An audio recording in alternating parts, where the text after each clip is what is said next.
Okay, we continue our lecture for the Cartesan coordinates. Now we are looking for the conservation of momentum. So here in conservation of momentum, I tried to discuss with you the idea about the Navier Stokes equation. So Navier Stokes equation is actually the most important equation, one of the most important equation in fluid mechanics research, especially if you are doing your simulation, CFD and so on, because Navier Stokes equation is actually the basic idea is to reflect the motion of fluids in terms of mathematical terms. So means that you must make sure that all the axis, the velocity direction and so on will be expressed, can be expressed in the Navier Stokes equation. So here, I think in your undergraduate, you already know the Navier Stokes equation. You use Navier Stokes equation, but in this slide, I would like to show you the basic idea how to develop the Navier Stokes equation. So, and then it is okay for you not to do the derivation here. At least you must know how to start. You could explain how Navier Stokes equation being determined. Okay, so actually it start. I create this slide to make it easy to understand for the Navier Stokes. Okay, first let's say we take one particle in the flowing fluid. So let's say we have a particle of this one. So we to set the calculation here. So we assume that our particle is in square cube like this one. So and then we assume the length here is delta x, delta z, and delta y. So and then after that, so we apply the Newton's second law. So because we believe that the how particle can be moved, it is because there is force push them to move.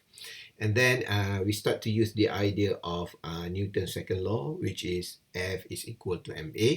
So and then F is the sum of forces on particle. So some textbook they will use the symbol of sigma, means the total forces that act on that particle. And then when the force act on that particle, so when particle move, maybe it has acceleration, because for sure it starts from 0 to certain velocity. So there is an acceleration there. So it's equal to m times ma. So m is mass and a is acceleration.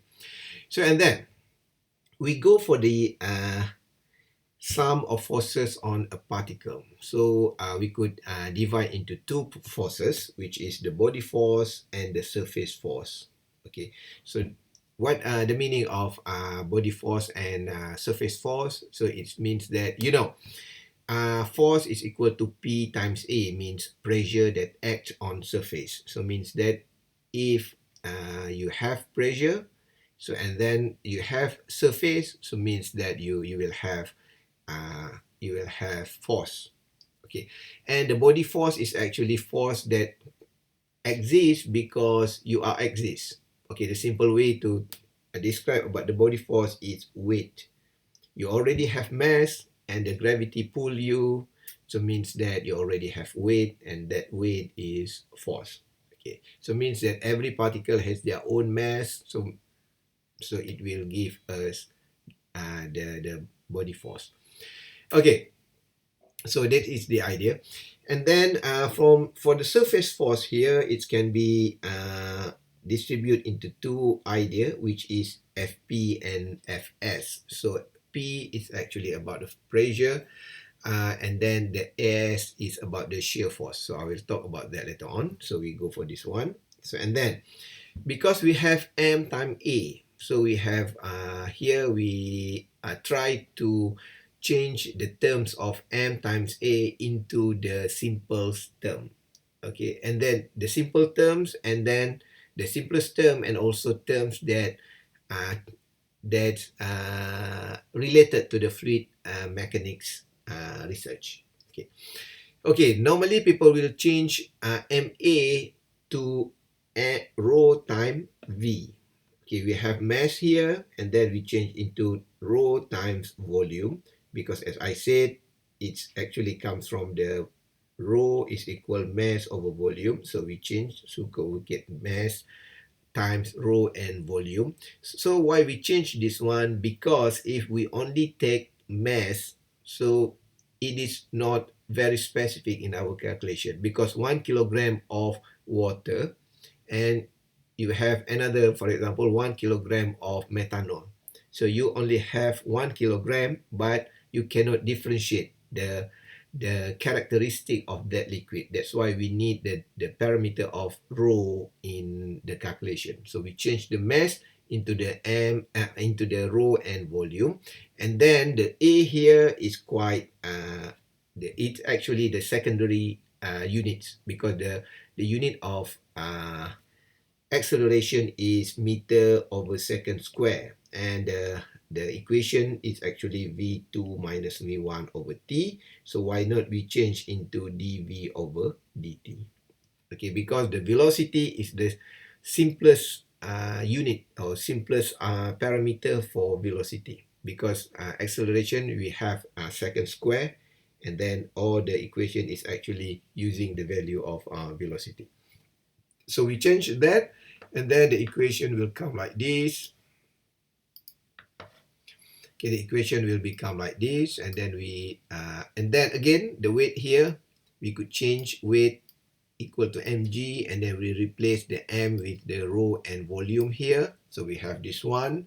So, and then, okay, we are go for the third one, the pressure force. Okay, the pressure force is very simple. So mean if you have something, so for example, something submerged in water, so you will have pressure. So the pressure will act on certain surface, so it will create force. So the force in free body diagram can be expressed like this one. So it push on the surface like this. So, and then we could have the PA here and also PA here. So PA means pressure times cross-sectional area. So area of this one. Okay, so what is the meaning of x minus delta x over 2? It is actually, we are calculated for the center point here. So if center point here, so means that the location of x here. So let's say the center point here is x. So, but the surface is actually located at this point. So means that the x here, the coordinate x here need to deduct by this distance. So we deduct the x minus delta x over 2. And here, so we add x over x plus delta x over 2 to show the location of this one. Okay. So and then we could write the force, the force due to pressure is equal to pressure times A, and then according to the diagram we could write like this one, and then we could simplify it into the vector, and we could write as this one. So this occur when we are taking care of each direction. So that it will become ax plus delta x plus delta y. Okay, so I just simplify this one. I just want you to know the idea of Navier Stokes. So and then if we do the calculation, so the idea is if we calculate all parameter, all surfaces for that cube, so you could combine the x, y, and z, and finally you will have this one. So and then in general, you will have a delta negative delta p over dx, because it shows the decrement of pressure, because the velocity normally increase.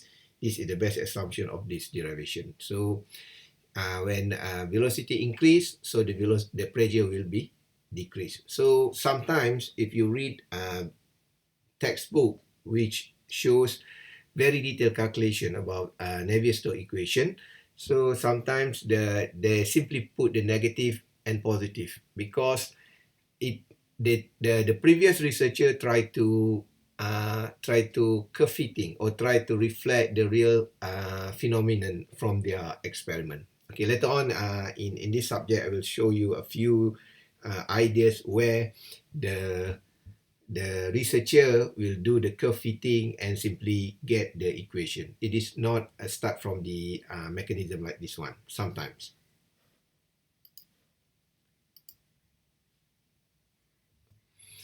So, and then we could simplify that one, okay, as this one. Okay, it is okay for you to just remember this one. So we have the negative nabla P, delta X, delta Y, and delta C. So we call this symbol is nabla. Okay. So nabla is actually what? Nabla is actually the process of this one. dp dx over d dxi dp d dy j and then so on. Okay, I will show you the meaning of this one later on. So and then the physical interpretation is the net pressure force on a fluid particle divide the volume of the particle. So this is the idea of the average pressure that acts on one single particle. That is the idea of this calculation.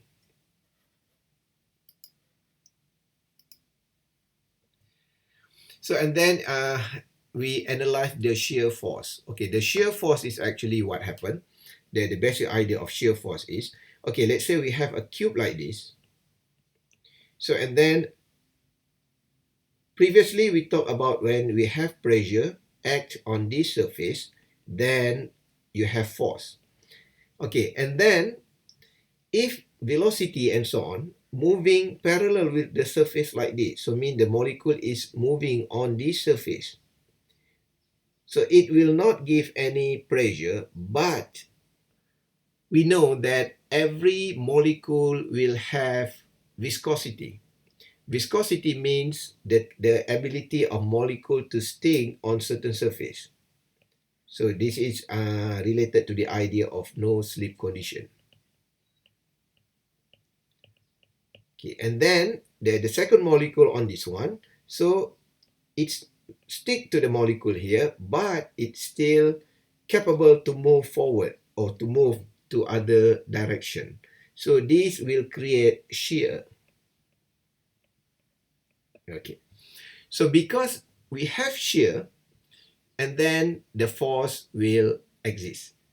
Because the idea we know in our basic fluid mechanics idea, we have force can be calculated as shear stress times A. So shear stress here, the tau is actually showing the shear, and A here is the area of this one. So it means that the total area of this one will contribute the total shear at that time. So means the multiplication of shear. Shear means the shear of this one molecule times the area here means you just calculate all the shear that occurred on this surface, then you will get force. Why we could imagine like that? Because the idea is very simple. Okay, let's say you have a very viscous oil on the surface. So and then you put a box. Okay, let's say we have a flat surface here. So you put an oil here, for example. So and then you put a box here. So you know if the oil here is very thick, mean very viscous, so it will grab the box very hard. So you need very high force to push this box moving. So means that the shear could give you force, because the idea is it will create resistance, and then you need an extra force to push box on the fluid, something like that. So this is the basic one. So and then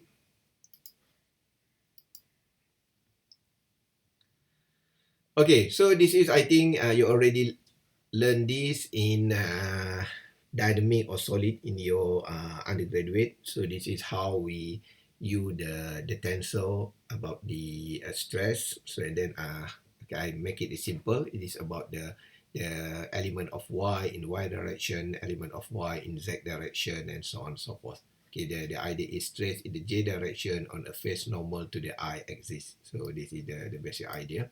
So and then I just simplify it. So because it is it is not worth to do this calculation on paper with pencil and paper. Okay, we just make sure that you know the idea. So and then we calculate all the shear that occur on x-axis, y-axis, and z-axis, and then we could simplify it as this one.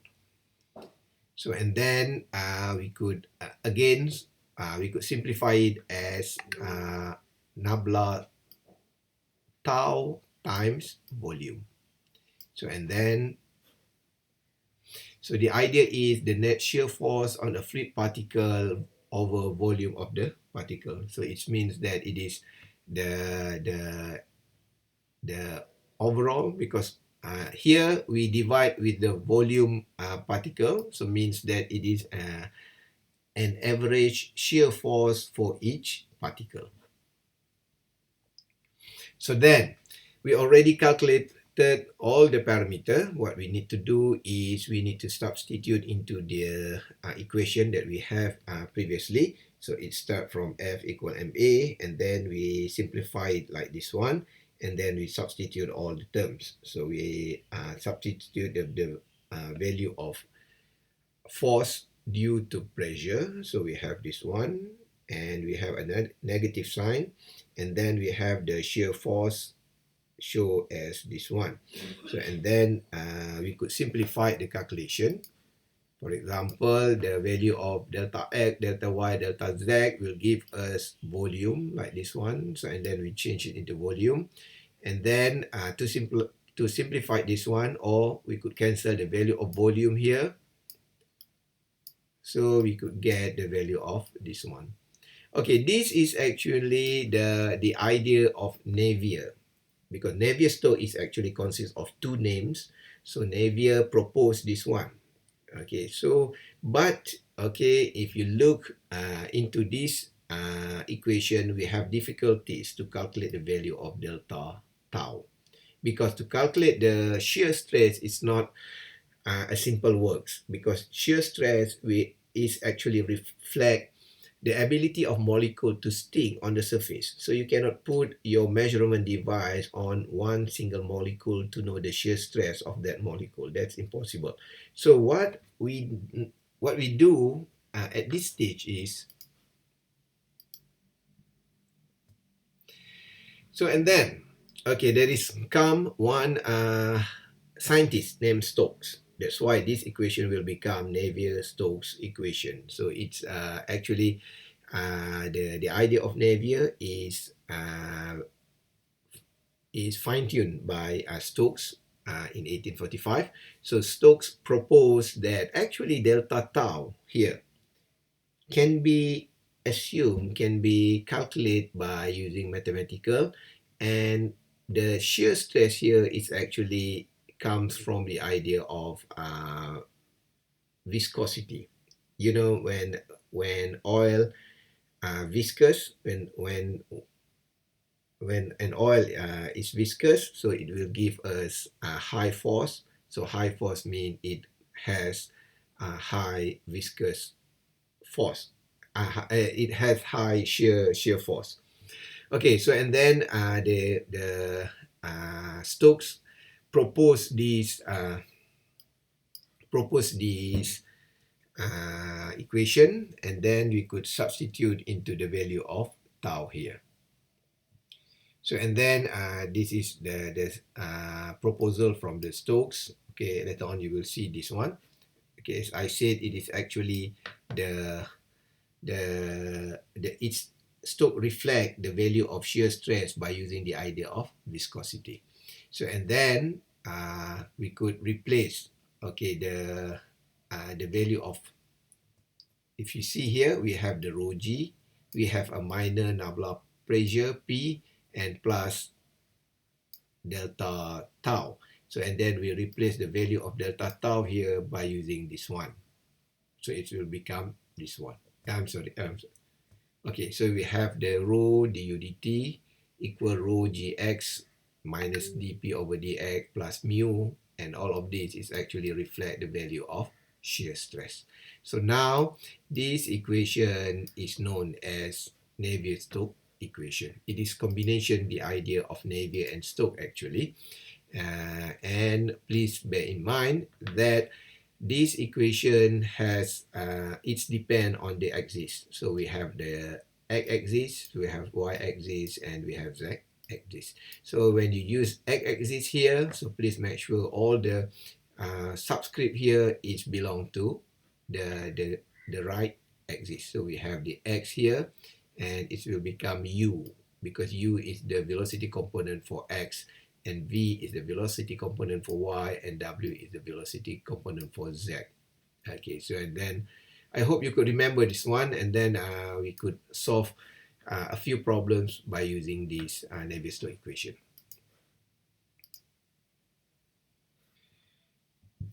So it is a second order nonlinear partial differential equation, and is known as Navier Stokes equation. In vector form, it may be represented as this one. So this is the common equation for Navier Stokes that you could get from the textbooks. So and then sometimes you will have difficulties to understand what is the meaning of this triangle. Normally, we will use this triangle to show the delta, mean the difference, the x2 minus x1, the delta of x. So, and then the triangle here is actually the nabla. So, nabla is actually the simplification of certain mathematical process. Okay. After that, I will show you that one. So, and then what you need to do now is please make sure that you could write your Navier Stokes equation like this one. Okay. So, and then so we go for the physical interpretation of Navier Stokes equation. So you write rho dv over dt. It is the mass of the particle times acceleration of the particle divided by the volume of the particle. So the idea here, you could say that the rho times the volume will give you mass. So, and it is divided by time, so means it give you the idea of mass flow rate. And then the rho g here. So the rho g here means the weight of the particle. So you know that every particle has mass, and mass will give the weight. So it is about the weight because it consists of the gravity. So and then the nabla P here, it is pressure. So it is actually the pressure force that occur on that particular particle. So and then the value of mu nabla square velocity here is actually about the shear force, as we explained previously. It is because of viscosity. You could see the symbol of dynamic viscosity here. So and then if we do the dimensions analysis, so we found that it is actually force divided by volume. So and then the units can be written like this one: Newton over meter cube, or kilogram over meter square second square.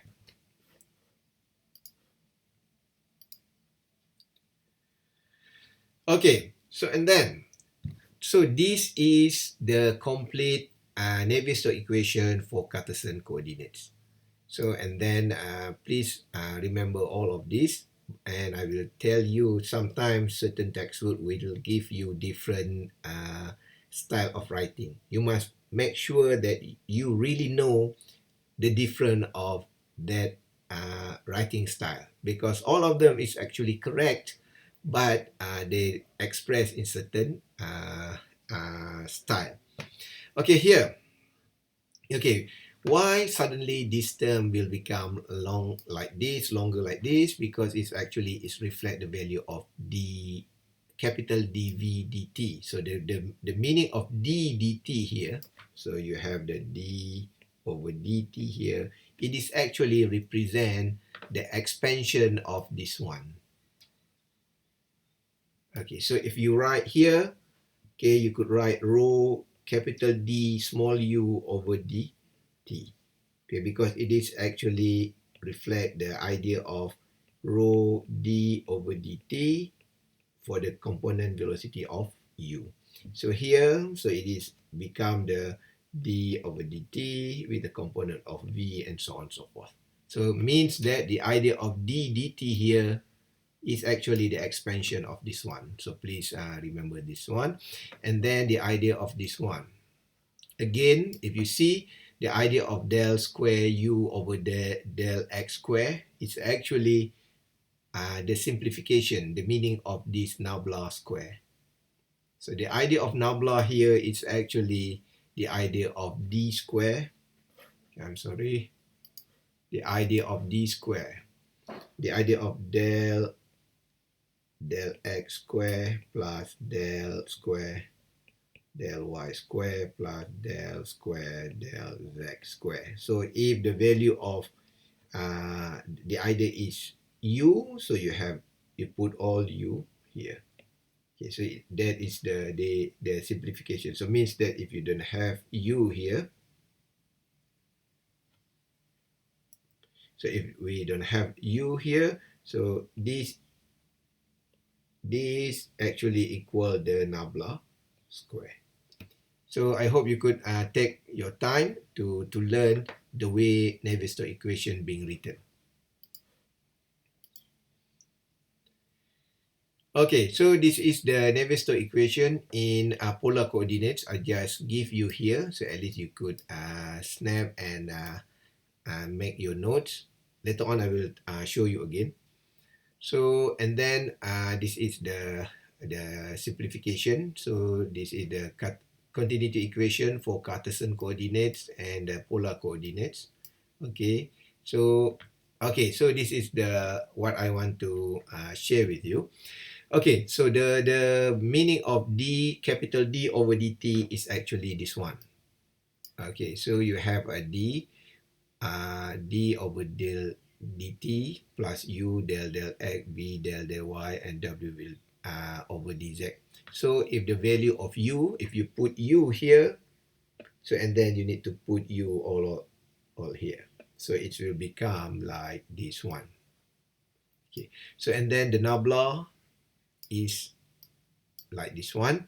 So if you have u, so you put u at the top parameter there.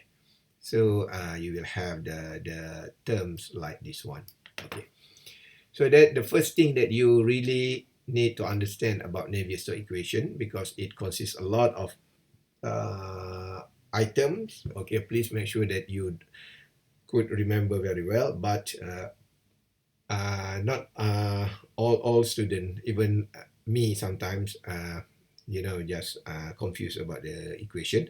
So in final exam or in test, I will give you this note, so you could refer to the Navier Stokes equation here to make sure that you do the correct calculation. Okay, but some textbook, they will give you terms without any row here. So it's still correct because they bring the row here to the right hand side, so they will have only gravity.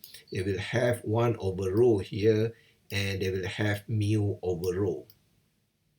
So and then you know that mu over rho is equal to nu. So okay, please make some revision about the mu. Mu is the dynamic viscosity. Dynamic viscosity, and nu is actually the kinematic viscosity. So and then the relation between this one is actually mu is equal to rho and nu.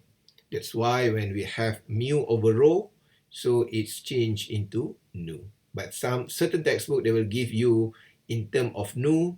Certain textbook, they will give you in terms of mu, dynamic viscosity. So please be careful about this, because all of them is actually correct. Okay, because sometimes students open another textbook and they will find that the equation is a little bit different.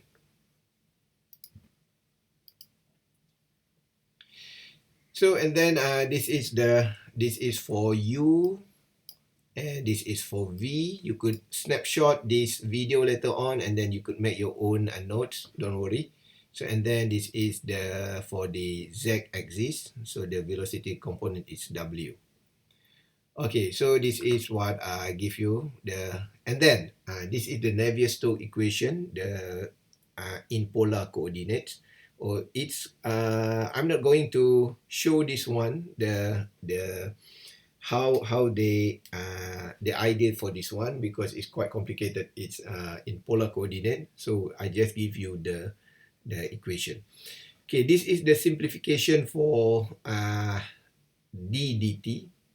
Okay, so you have this one, and this is also the nabla square for the polar coordinates.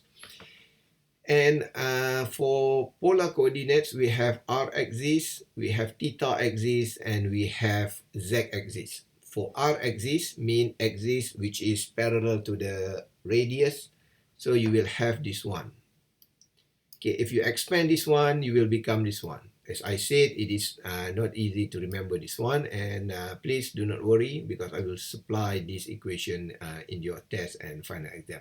Okay, the main difference between the cylindrical, the polar coordinates, and the Cartesan coordinate is the equation is actually not the same, because the nature of motion is not the same. If you see, this is the Navier Stokes equation for r-axis, and this is the Navier Stokes equation for theta axis, and this is the Navier Stokes equation for z axis. You will find that it will give you totally different equation. So please be careful, not just remember one axis and then substitute or change the item. In Cartesan coordinate, yes, you could do that, because it actually the motion is linear, whether you are moving on x direction, y direction, or z direction. Actually the nature of motion is the same if you are analyzed by using the idea of Cartesan coordinate. But for polar coordinate, they are different, because they are sometimes they move in rotation, sometimes they move linearly in. Okay, so and then please make sure the value of Navier Stokes equation for r here, for theta, and for z, it's actually totally different. Okay, in some textbook, they will give you something like this. They will give you these two terms sometimes. If you really read your textbook, they will have 1 over r del dr, r du dz dr, or they will give you 1 over r del r del uz over dr. Okay, please bear in mind that actually, okay, so if we expand this term, so you will get this term. So and then some people they will neglect the value of r, and then they put another r here. So sometimes they will replace this term into this term. So where you could get this one, okay, let me check, 1 r delta r. So I think it is here. Somewhere here, I think. Okay. Some textbook, they will replace this term using this term. So please make sure that you need to understand that this is the way people change from these bracket terms into these the linear terms.